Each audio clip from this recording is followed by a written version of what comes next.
কম syndicate থাকবো না, ঠিক আছে, কোনো চাপও থাকবো না। যে দলে আইবো বলতে আপনার সামনে নির্বাচন, আমরা গরিব মানুষ চাই কি সুষ্ঠু একটা ভোট দিব, ঠিক আছে, যে সরকার ক্ষমতা আইবো 10 জন যারা ভালোবাসবো আসবো, আইসা দেশের উন্নয়ন করবো, ঠিক আছে। যেমন মনে করেন না আপনি বেকারত্বর বেশি হার, দেখা গেছে অনেকেও দেখা গেছে অনেক শিক্ষিত লোক আছে অটো রিক্সাও চালায়, কারণ কি চাকরি ইন্টারভিউ দিতে কাইলে হয়ে গেছে, পকেটে টাকা নেই, ঠিক আছে, হ্যাঁ, টিউশনি করে দেখা গেছে আপনার বাসা ভাড়া, ঠিক আছে, নিজের খরচ হয় না। তো সেই ক্ষেত্রে কি করে রাত্রে বেলা মাস্ক মুক্স লাগায় হেলমেট পরে, ঠিক আছে, আপনার মনে করেন না রিক্সা চালায় নামাজ, কারণ কি রাতের বেলা 90% লোক থেকে ঘুমায়া, ঠিক আছে। তো এরকম মনে করেন না বেকারত্ব দূর করবো, ঠিক আছে, কলকারখানা চালু হইবে, যেমন অনেক গার্মেন্টস বন্ধ হয়ে গেছে, ঠিক আছে। তাহলে ওই যে গার্মেন্টস শ্রমিকগুলো কি করে, দেখেন গাজীপুরে রিক্সা চালায়, ঠিক আছে, বা লোন করে রিক্সা অটো কিনছে, ঠিক আছে, কিনে পেট নির্বাহী করতেছে, কারণ উপায় নাই তো, ঠিক আছে। পেট তো আর মনে করেন না বৃষ্টি আর বাদর আর তুফান আর সরকার মারমো না, এখন তো আছে মনে করেন না বড় দলের ভিতরে জামাদার বিএমপি, জনগণ তারা চাইবো হেরে দিব ভোট, কিন্তু দেওয়ার পরে সরকারের কাছে এটা অনুরোধ থাকবো যে যেন বেকারত্বের হার কমে, দ্রব্যমূল্য নিয়ন্ত্রণ যখন একটু হাতে লাগালে, ঠিক আছে, ওরকম আর কি আহামরি না। কারণ কি মনে করেন সব জায়গায় একটা সিন্ডিকেট ছিল,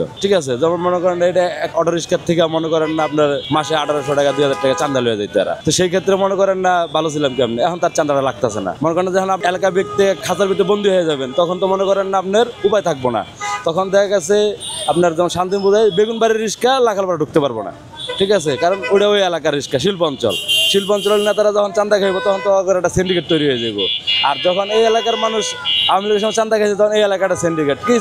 ওই যে বললেন একটু আগে যে ভাড়া বেশি হয় কেন, ওই যে ওই এলাকার রিক্সা এই এলাকা ঢুকতে পারে, যে কারণে এই এলাকাটা নিয়ন্ত্রণ থাকে, হ্যাঁ, যে এত রিক্সার বেশি আর এই এলাকা চলবো না, তখন মনে করেন রিক্সার চাপ কম থাকে, যাত্রী চাপ বেশি হলে তখনই ভাড়াটা বাইরে যায়। কম সিন্ডিকেট থাকবো না, ঠিক আছে, কোনো চাপও থাকবো না, ঠিক আছে, সিন্ডিকেট বেশি থাকবো, চাপ বেশি থাকবো, কারণ আমি যে 2000 টাকা মাসে চান্দা দেবো, ঠিক আছে, তাহলে আমার 2000 টাকা ইনকাম করতে হইব, ঠিক আছে, আর আমার 2000 টাকা চান্দা লাগবো না, ঠিক আছে, আমি তো ভাড়া আমার যেটাই, ঠিক আছে, আমার গাড়ির যেমন 400 টাকা, 400 টাকা দিয়ে আমার মনে করেন না আমি কামলা হিসাবে, ঠিক আছে, বা আমার রোজ হিসাবে 2700 টাকা থাকলে আমার এনাফ, ঠিক আছে। যখন মাহাজনের মনে করেন আপনার এই চান্দা 2000 টাকা করে দেবো, তখন জমা বাড়াই দেবো, 600 টাকা জমা করবো, 600 টাকা কামাইতে হলে তো আমার টাকাটা আপনার পকেটে আমি নিবো, আমি তার আমার বাসার থেকে এনে দেবো না, বাসার থেকে এনে দিলে তো আমি রিক্সা চালাইতাম না। তো সেই ক্ষেত্রে চান্দার পরিমাণ মানে সিন্ডিকেট, ঠিক আছে, এগুলো ছিল অনেক, যে কারণে মনে করেন গরিব মানুষ পকেট খালি। ডক্টর ইউনূস স্যার ক্ষমতায় আছে, কোনো চান্দা নাই, ঠিক আছে, কোনো চান্দা নাই, খালি যা আমাদের গ্যারেজ ভাড়াটাই, ঠিক আছে। সেক্ষেত্রে মনে করেন আমরা 1000-1200 টাকা ইনকাম হইলে আলহামদুলিল্লাহ, ঠিক আছে, মনে করেন নামগর চলে যায়।